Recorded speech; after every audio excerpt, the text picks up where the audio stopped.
দরজা খোলো, দরজা খোলো।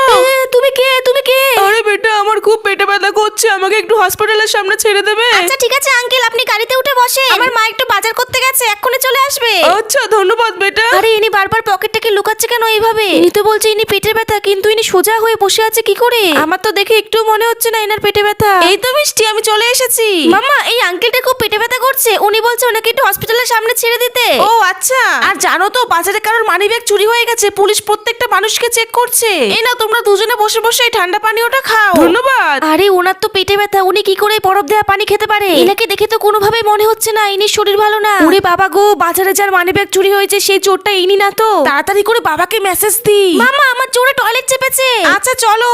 মামা, রিমোটটা দাও। আরে তুমি এটা কি করছো? মামা, আমার মনে হচ্ছে বাজারে যে মানিব্যাগ চুরি করেছে সেই লোকটা ইনি। হ্যাঁ, কি বলছো তুমি? মিষ্টি, তোমরা ঠিক আছো তো? আজকে তোকে হাতে নাতে ধরেছি, তুই অনেকদিন ধরে অনেকের মানিব্যাগ চুরি করছিস।